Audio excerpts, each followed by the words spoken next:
नमस्कार मंडळी, नारळी पौर्णिमा स्पेशल आज आपण पाहतोय नारळी पुलाव. आता तोच तो गोड पुलाव किंवा गोड भात खाऊन बोर झाला असाल तर तुम्ही या पद्धतीचा नारळी पुलाव या नारळी पौर्णिमेला ट्राय करू शकता.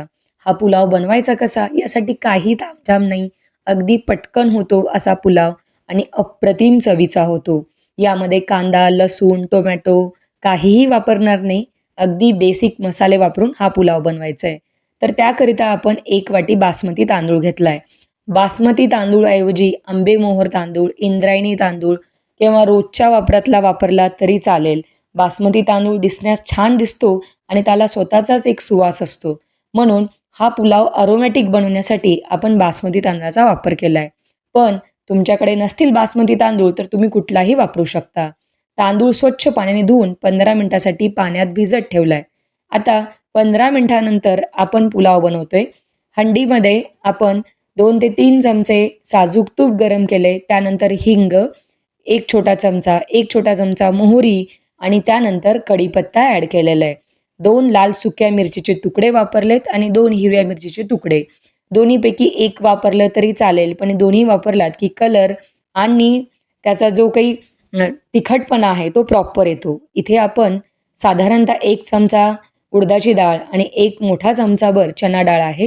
त्यानंतर 1 छोटा चमचा अद्रक, किसलेला अद्रक आहे. त्यानंतर इथे आपण काजू इच्छेनुसार वापरायचे आहेत. साधारणतः 15 ते 20 काजू मी जेमतेम वापरलेले आहेत एका कपासाठी. कारण काजू हे पुलावमध्ये अगदी रिच फ्लेवर देतात, म्हणून काजू वापरणं गरजेचं आहे आणि खूप छान टेस्ट पण येते. इथे याचबरोबर थोडेसे शेंगदाणे वापरलेले आहेत. साधारणतः छोट्या वाटीचं प्रमाण घेतलेलं आहे, पण इच्छेनुसार कमी जास्त करू शकता. जेवढे शेंगदाणे आणि काजू असतील तेवढा हा पुलाव खाण्यास जास्त छान लागतो. आता नारळी पुलाव आहे, अर्थातच ओल्या नारळाचा चव वापरायचा. ओला नारळ ग्रेट करून घेऊ शकता किंवा मिक्सरमध्ये बारीक करून 1 कप वापरायचा. जेवढा तांदूळ असेल तेवढाच ओला नारळ वापरायचा, जेणेकरून हा नारळी पुलाव जास्त छान लागतो. इथे चवीनुसार मीठ वापरलेलं आहे आणि 1 छोटा चमचा हळद. हळद ऑप्शनल आहे, नाही वापरलात तरी चालेल, पण कलर अगदी छान दिसण्यासाठी मी हळदीचा वापर केलेला आहे. त्यानंतर भिजवलेला तांदूळ यामध्ये ॲड करायचा आणि एक 5 ते 7 मिनटं हाय फ्लेमवर हा तांदूळ परतून घ्यायचा. असं केल्यामुळं हा नारळी पुलाव जो काही नारळाचा फ्लेवर आहे तो खूप छान येतो आणि तांदूळ या प्रकारे फोडणीमध्ये परतून घेतल्याने त्या तांदळाची प्रत्येक शीत ही मोकळी मोकळी होते. अर्थातच हा नारळी पुलाव अगदी सुटसुटीत तयार होतो.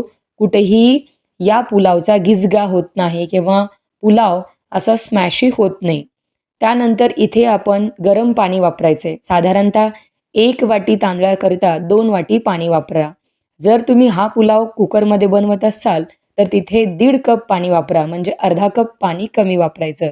मी ओपन भांड्यात शिजवत असल्यामुळं तांदळाच्या दुप्पट पाणी वापरलेलं आहे आणि झाकण ठेवून 20 मिनिटाकरिता मीडियम टू लो फ्लेमवर हा पुलाव शिजवून घेतलेला आहे.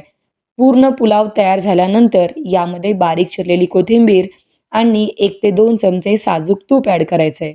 आता व्यवस्थित हलक्या हाताने हा पुलाव मिक्स करून घ्या. तुम्ही पाहू शकता कुठेही भाताची शीत ही अगदी चिकटलेली नाही आहे किंवा भाताचा गिजगा नाही झालेला. हा पुलाव अप्रतिम होतो, अगदी फ्लेवरफुल. नारळाचा जो काही फ्लेवर आहे या पुलावमध्ये खूप छान येतो. आता बऱ्याच जणांना गोड भात किंवा नारळी भात आवडत नाही, अशा वेळी हा पुलाव नक्की ट्राय करा. या रक्षाबंधन स्पेशल हा नारळी पुलाव एकदा खाल्ल्यानंतर मला कमेंटमध्ये नक्की सांगा. अप्रतिम रेसिपी आहे. जेव्हा तुम्ही ही रेसिपी किचनमध्ये ट्राय कराल त्यावेळेस घरामध्ये खूप सुवास दरवळतो.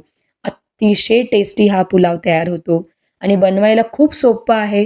त्यामुळं कुणीही करू शकेल इतकी इझी रेसिपी आहे. घरात सगळं साहित्य अवेलेबल असेल असंच मी वापरले, जेणेकरून तुम्ही ही रेसिपी ट्राय करू शकता. आता रेसिपी आवडली असेल तर जास्तीत जास्त लाईक, शेअर आणि आपल्या चॅनलला सबस्क्राईब करा. तर पुन्हा भेटूया आपण अशाच एका नवीन रेसिपीसोबत. तोपर्यंत टेक केअर. Bye bye.